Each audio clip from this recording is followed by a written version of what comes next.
Ayan, mag-experiment ako ng ulam dahil ang layo ng bilihan ng isda, oy.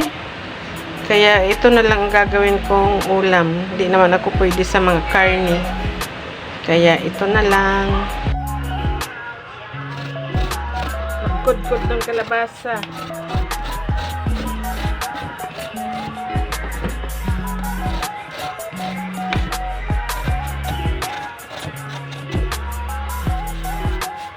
Kala ko dati matigas ito kudkurin, hindi naman pala.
Dadagdarin ko na rin dito yung bawang sibuyas at saka sili para pino rin sila.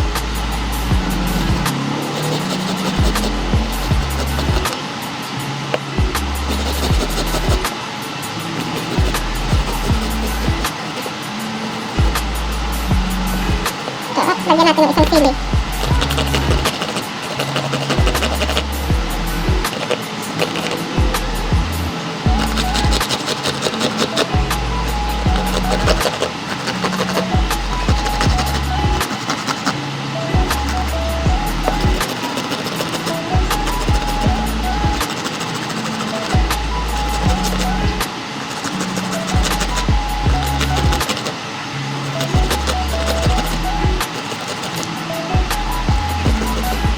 Hirap dagdarin ng sili eh.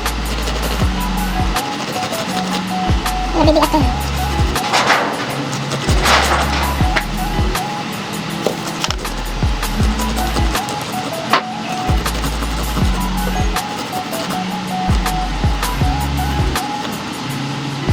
Tapos ang sibuyas, babalatan ko pa. Ayan ito ka. Laking sibuyas.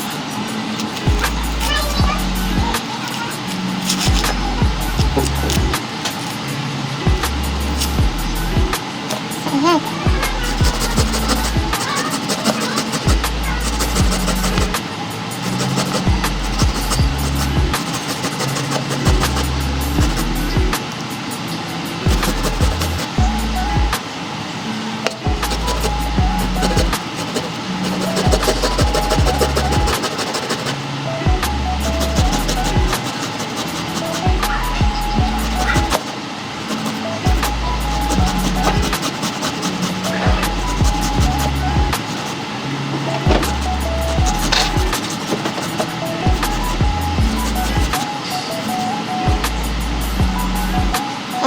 Sama, gagad lahat. So, ilipat na natin dito para halo na sila.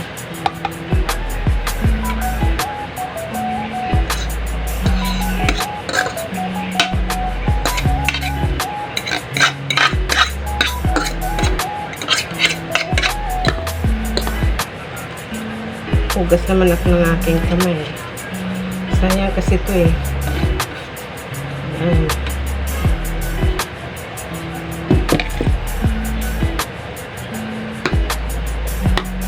Tapos, lagyan natin ng asin.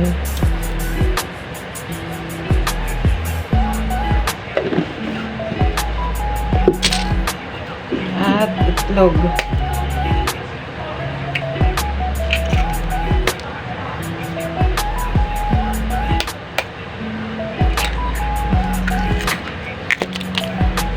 Ayan, haluin na natin. Kasya naman palang 2 itlog. Kala ko kulang. Tama lang ito.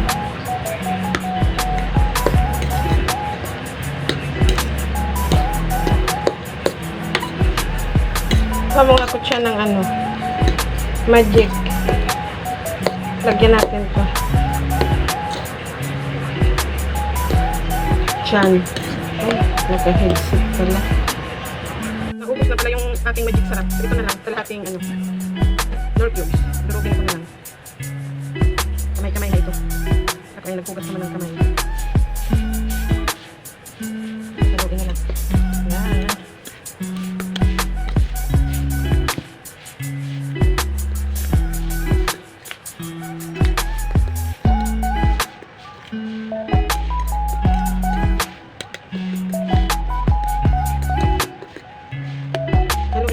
Dahil sa cubes. So ito na guys, nagpainit na ako ng mantika. Dito na lang ako magluluto sa maliit na kawali. Ayan, sarang tayo.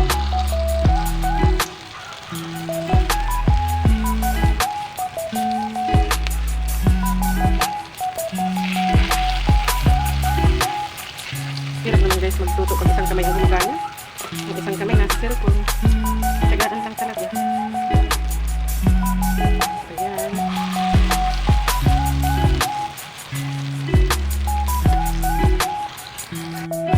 Ito, ang bango rin ng niya, ng amoy. Wala, muntik masunog. Sunog na.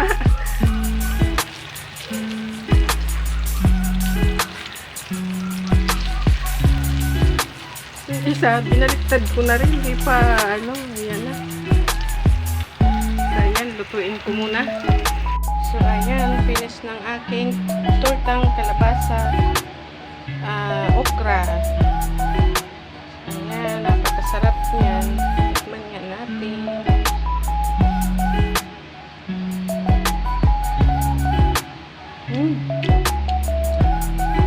Sarap.